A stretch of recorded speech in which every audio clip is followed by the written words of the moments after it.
मेरे साथियों, आज की क्लास में हम आपको सिखाने वाले हैं कि आप लोग एक चर वाले जो रैखिक समीकरण हैं इनको कैसे हल करोगे। ठीक है, तो चलिए यहाँ पर हमने बहुत सारे प्रश्नों को लिया है और इन प्रश्नों के माध्यम से आज की क्लास में हम आपको सिखा देंगे कि आप लोग एक चर वाले रैखिक समीकरणों को कैसे सॉल्व करोगे। चलिए हम लोग क्वेश्चन से ही स्टार्ट करते हैं। यहाँ पर आप लोग देखिए क्वेश्चन नंबर 1 को, इसको हम लोग कैसे सॉल्व करेंगे, ध्यान से देखना है आपको। देखिए, समीकरण को सॉल्व करने का मतलब है यहाँ पर ये जो चर है उस चर के मान को आपको निकालना है। जैसे यहाँ पर ये जो x है, इस x का मान क्या होगा, x के मान को हमें निकालना है। तो चलिए निकालते हैं। देखिए कैसे निकालोगे, हमें दिया है जो हमारा x-1 है वो बराबर है किसके, 0 के। तो आप लोग देखिए यहाँ से क्या हो जाएगा, हमें दिया है x-1 बराबर है 0 के। तो ये जो x है, x को आपको यहीं पर रहने देना है, -1 को बराबर के दूसरी तरफ लेके जाना है। -1 को बराबर के जब दूसरी तरफ लेकर के जाओगे तो क्या होगा, ये -1 बराबर के दूसरी तरफ +1 हो जाता है। यहाँ से आप लोग बातों को याद करना समझना शुरू कर दीजिए। जैसे कि अगर आपके पास कोई भी संख्या इस तरीके से लिखी गई है, जब बराबर के दूसरी तरफ लेकर के जाओगे यानी कि आप उसका पक्षांतरण करोगे तो चिन्ह बदल जाता है। जैसे अब यहाँ पर x क्या हो जाएगा, +1 को आप इधर लेकर के जाओगे, +a इधर आएगा तो -a हो जाएगा। समझ गए? अभी यही बात आप लोग दिमाग में नोट कर लीजिए। तो यहाँ से हमारे पास x का मान क्या हो गया, +1, और +1 लिखने की जरूरत होती नहीं है, तो इसे आप लोग लिख दीजिए क्या है, x बराबर 1। ठीक, चलिए अब यहाँ पर आप ध्यान दीजिए, इसका सॉल्यूशन क्या होगा, हमें क्या दिया है, x+1 बराबर है 0 के। अब x का मान हमें निकालना है, x को आप यहीं रहने दो, चलिए रहने देते हैं। ये जो +1 है बराबर के दूसरी तरफ भेज दीजिए। जब +1 बराबर के दूसरी तरफ आएगा, देखिए इस बार +1 जा रहा है, यहाँ पर -1 गया था तो प्लस हो गया था, चिन्ह बदलेगा, प्लस है तो माइनस हो जाएगा, और x का मान आपको मिल गया -1। ठीक है, समझ गए आप लोग? चलिए आगे चलते हैं। यहाँ पर ध्यान से देखिए, अब आप x-1 बराबर है 0 के। ठीक, तो x किसके बराबर हो जाएगा, इस -1 को, यहाँ पर हमने इस सवाल को लिया है, इसको आप चेंज कर लीजिए। चलिए इसको हम 10 बना देते हैं। ठीक है, हमारे पास x-1 बराबर है 10 के, तो x का मान क्या होगा, देखिए इस -1 को बराबर के दूसरी तरफ भेजेंगे, जैसे ही -1 को बराबर के दूसरी तरफ भेजेंगे तो -1 बराबर के दूसरी तरफ आएगा तो +1 हो जाएगा, और x में जैसे 10 को जोड़ोगे, x बराबर क्या हो जाएगा, 10 में जैसे ही 1 को जोड़ोगे तो 10 + 1 क्या हो जाएगा, 11। बस हो गया सॉल्यूशन। केवल पक्षांतरण करना आपको आना चाहिए। जैसे यहाँ पर क्या होगा, x + 6 बराबर 2 है। ठीक है, ये जो +6 है, +6 को बराबर की दूसरी तरफ भेज दीजिए। तो +6 को बराबर के जैसे ही आप दूसरी तरफ भेजोगे तो क्या हो जाएगा, +6 बराबर के दूसरी तरफ आने पर -6 हो जाएगा। देखिए +2 -6 का रिजल्टेंट -4, यही हमारा x का मान हो गया। चलिए यहाँ पर आप लोग ध्यान से देखिए, हमें क्या दिया गया, y-4 = -7।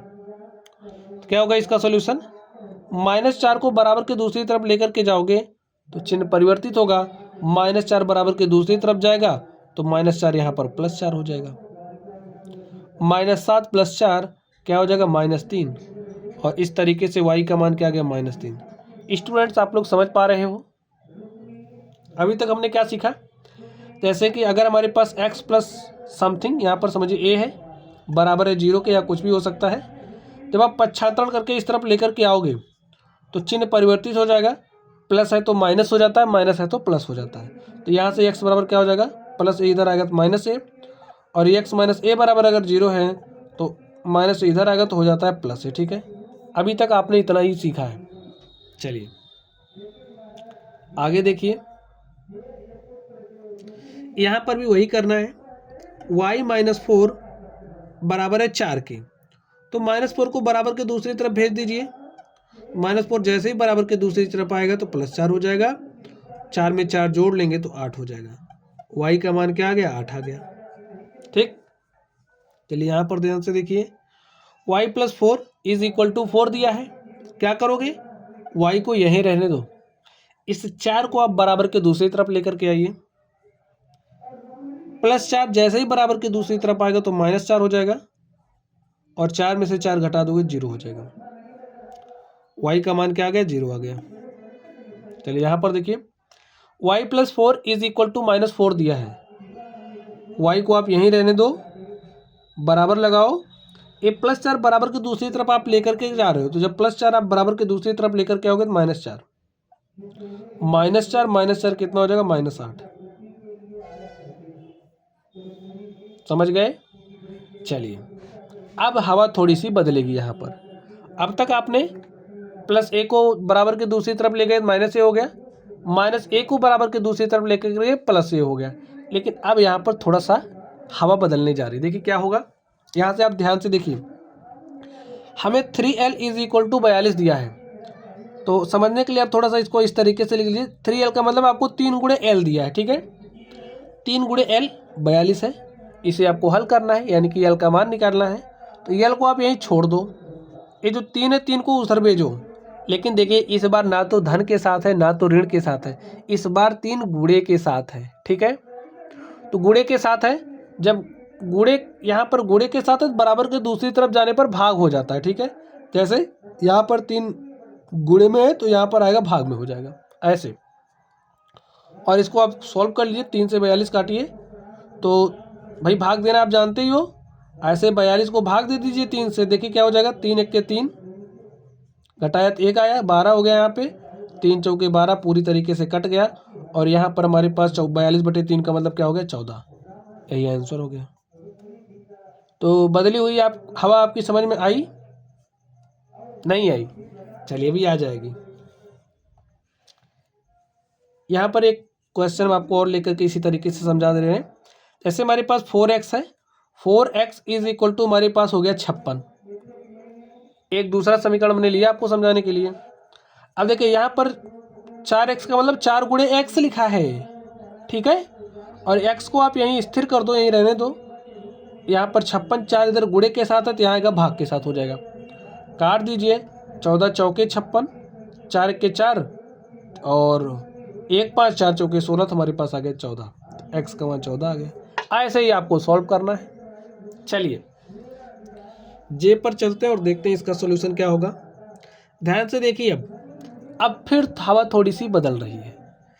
यहाँ पर आप ध्यान से देखिए, हमें b/2 दिया है, ठीक है, क्या दिया है, b/2। यहाँ पर 2 किस में है, भाग में है, भाई b में 2 से भाग दिया जा रहा है, तो यहाँ 2 से क्या किया जा रहा है, b में भाग दिया जा रहा है। तो जब 2 को बराबर के दूसरी तरफ भेजेंगे तो भाग के साथ है, तो इधर आएगा गुणे के साथ हो जाएगा, कुछ इस तरीके से। यहाँ पर आपने जो किया उसका अपोजिट यहाँ पर चल रहा है, गुणे के साथ था तो भाग में जाता था, अब भाग के साथ है तो गुणे में जाएगा, ठीक है। तो 6 दूनी 12, समझ गए बच्चों। चलिए अब आप लोग यहाँ पर ध्यान से देखिए, हमारा उद्देश्य है कि इसको सॉल्व करना है, ठीक है।